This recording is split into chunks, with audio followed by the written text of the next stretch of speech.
This is me ताहा पोपाटिया, instructor eight विफी। आज हम जिस टॉपिक पर बात कर रहे हैं वो है स्टॉक मार्केट में एक बिगिनर को किस तरह से इन्वेस्ट करना चाहिए या किस तरह से आप इन्वेस्टमेंट कर सकते हैं। अब सवाल ये आता है कि ये इन्वेस्टमेंट क्या हम एज अ बिगिनर कर सकते हैं? क्या सर, हम तो अभी बिल्कुल फाउंडेशन डिप्लोमा के स्टूडेंट्स हैं, हमारे पास तो पॉकेट मनी भी बहुत कम होती है, क्या सर हमें लाखों और करोड़ों रुपए नहीं चाहिए? नहीं, ऐसा बिल्कुल नहीं है, बल्कि आप as an individual in companies में इन्वेस्ट कर सकते हैं। मेरे बहुत सारे एसीसी के जो फाउंडेशन डिप्लोमा के या इनिशियल पेपर के जो स्टूडेंट्स होते हैं, जो कि इंटर या ए लेवल्स के बैकग्राउंड से आते हैं और वो एसी से शुरू करते हैं, तो उनको इस बारे में इल्म नहीं होता, उनको इस बारे में पता नहीं होता, उनको इस चीज़ की नॉलेज नहीं होती कि किस तरह से वो किसी पर्टिकुलर कंपनी के शेयर्स खरीद सकते हैं, क्या शेयर्स खरीदना उनके लिए फ़ायदेमंद है, क्या शेयर्स खरीदने के लिए कितनी मिनिमम अमाउंट चाहिए होती है, and so on so forth. So इस वीडियो में मैं आपसे पर्टिकुलरली बहुत डिटेल में तो नहीं, अलबत्ता एक ब्रीफली आपका एक सेंस डेवलप करूँगा कि किस तरह से हम किसी कंपनी में इन्वेस्ट कर सकते हैं।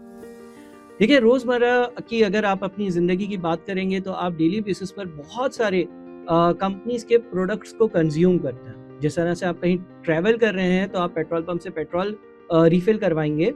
मे बी अगर आप पाकिस्तान में हैं तो पीएसओ है, शेल है।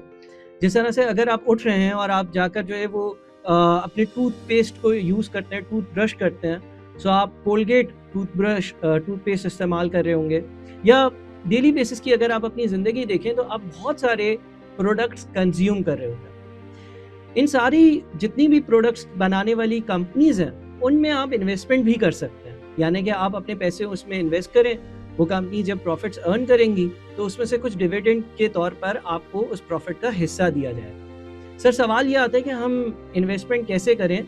तो मैं अपनी थोड़ी-सी जो प्रैक्टिकल नॉलेज है और जिस तरह से मैंने अपनी इन्वेस्टमेंट स्टार्ट करी थी, उसका भी ज़िक्र आपसे करूँगा इस वीडियो में और आपको गाइड भी करूँगा। बैक इन 2012-2013 मैंने अपनी आर्टिकल्स स्टार्ट करी, ईवाई, अर्नेस्ट एंड यंग, एक बिग 4 ऑडिट फर्म है, और उसमें जब मुझे मेरी पहली स्टाइपेंड मिली, और उस वक़्त मुझे याद है कि सीए और एसीसी की ट्रेनिंग की स्टाइपेंड कुछ 12-13 हज़ार रुपए के आस-पास होती थी।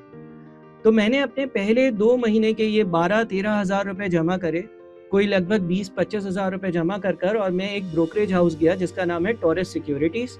वहाँ पर जाकर मैंने बोला, जी ये मेरे पास पैसे हैं और मुझे किसी कंपनी के शेयर्स लेने। उन्होंने मुझे गाइड किया कि किस तरह से जो है वो एक अकाउंट ओपन करना होता है। तो आप डायरेक्टली जाकर किसी कंपनी का जो है वो डोरबेल रिंग कर नहीं बोलते कि मुझे आपके पास जो है वो 25 हज़ार इन्वेस्ट करने हैं, बल्कि आप किसी ब्रोकरेज हाउस जाते हैं, आपका एक सीडीसी का अकाउंट ओपन होता है, उसके कोई चार्जेस नहीं होते हैं, एनुअल बेसिस पर कुछ आपको जो है वो एक अमाउंट एज़ अ फ़ीस देना होता है, और वो बहुत ही मामूली से 200, 300, 400 रुपए होते हैं जो एक फ़ीस होती है।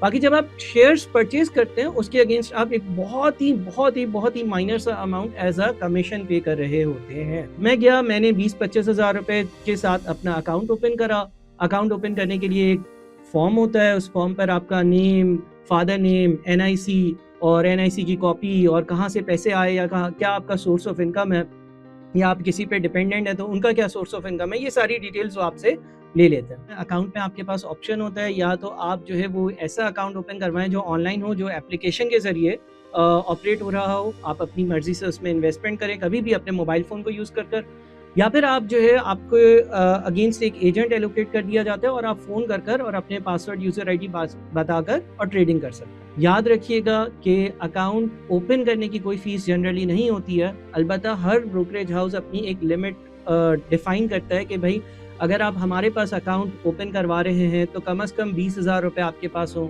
जिसके आप शेयर्स लेंगे, कम से कम 25,000 रुपए हों जिसके आप शेयर्स लेंगे, अकाउंट आपका आसानी से ओपन हो जाएगा।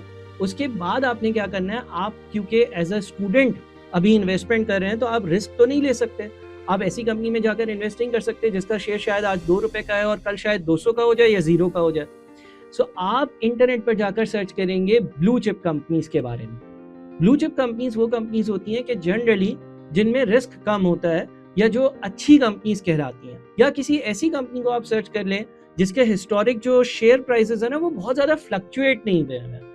मिसाल के तौर पर फौजी fertiliser company limited Pakistan stock exchange पर एक लिस्टेड कंपनी है, उसकी शेयर की प्राइसेस जो है वो 100 रुपए के आसपास ही चलेगी। ऐसा नहीं होगा कि किसी दिन वो 5 रुपए हो और किसी दिन 5,000 रुपए हो, क्योंकि आप एज अ स्टूडेंट अगर सोचें तो आप ये रिस्क नहीं ले सकते कि मेरे 100 रुपए 5,000 भी बन सकते हैं और 2 रुपए ना बन जाए।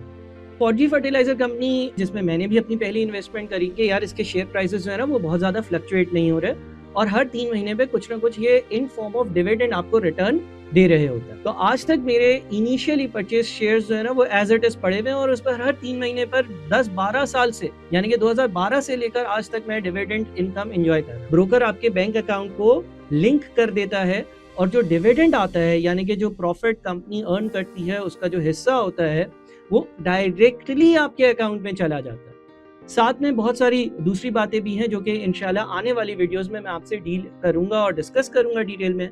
बट प्यारे बच्चों, कहने का मकसद ये था कि स्टॉक मार्केट में इन्वेस्ट करना कोई बहुत मुश्किल बात नहीं है, आप एज ए स्टूडेंट कर सकते हैं। और मैं तो सारे अकाउंटिंग एंड फाइनेंस के स्टूडेंट्स को रिकमेंड करता हूँ कि एट मिनिमम आप कुछ कंपनीज के 2-4 कंपनीज के शेयर्स लेकर रखें। आपको बहुत सारी प्रैक्टिकल नॉलेज मिलेगी। आपको जब extra ordinary general meeting, annual general meeting, dividends के, बोनस इश्यूज के जो नोटिस आएंगे उसको पढ़कर आपको प्रैक्टिकली बहुत सारी चीज़ें सीखने को मिलेंगी। उम्मीद है कि इस वीडियो में आपको कुछ नॉलेज मिली होगी। इंशाल्लाह आगे आने वाली वीडियोस में मजीद इन बातों को भी डिस्कस करेंगे। Thank you.